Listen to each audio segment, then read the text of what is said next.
വീട്ടിൽ കപ്പമാരും ഉണ്ടെങ്കിൽ കപ്പ പിടിച്ച് കിട്ടിയാൽ പിന്നെ എപ്പോഴും കപ്പങ്ങ കറി ആയിരിക്കുള്ളൂ.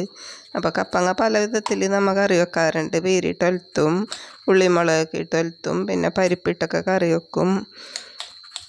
അപ്പോൾ ഇന്ന് ഇപ്പം വേറെ സൈസ് ഒന്ന് കറി വെച്ച് നോക്കാമെന്ന് വിചാരിച്ച് കപ്പങ്ങ നന്നാക്കിയൊക്കെ എടുത്ത് അധികം മൂപ്പൊന്നും എത്തിയിട്ടില്ല. വെള്ളക്കുരുവാണ് ഉള്ളത്.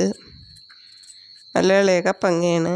നന്നാക്കിയൊക്കെ എടുക്കുന്നുണ്ട്. തൊണ്ടൊക്കെ ചെത്തി കഴുകി ചെറിയ കഷ്ണങ്ങളായിട്ട് മുറിച്ചൊക്കെ വന്ന് എടുക്കുന്നുണ്ട്.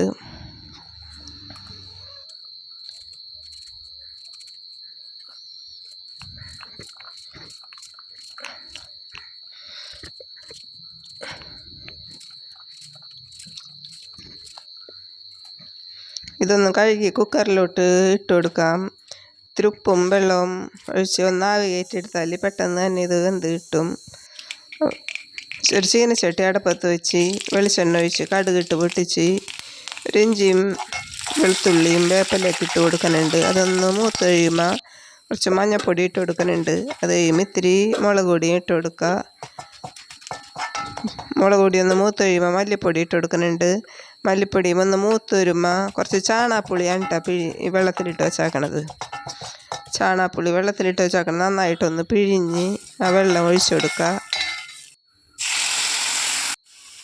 നന്നായിട്ട് എല്ലാവരും കൂടി ഒന്ന് ഇളക്കി കൂട്ടി ഒരു അരപ്പ് പരുവത്തിലാക്കുക. തിളച്ച് കഴിയുമ്പോൾ ഈ വേവിച്ച് വെച്ചിരിക്കണ കപ്പങ്ങ അതിലോട്ട് ഇട്ട് കൊടുത്താൽ നല്ല എല്ലാവരും കൂടിയൊക്കെ ഒന്ന് യോജിച്ച് കുറുകി വരുമ്പോൾ നല്ല അടിപൊളി കപ്പങ്ങ കറിയാകും. നല്ല ടേസ്റ്റാണ്. ഒരു കപ്പങ്ങ കിട്ടുമ്പോൾ എല്ലാവരും ഇങ്ങനെ ഒന്ന് കറി വെച്ച് നോക്കണം കേട്ടോ.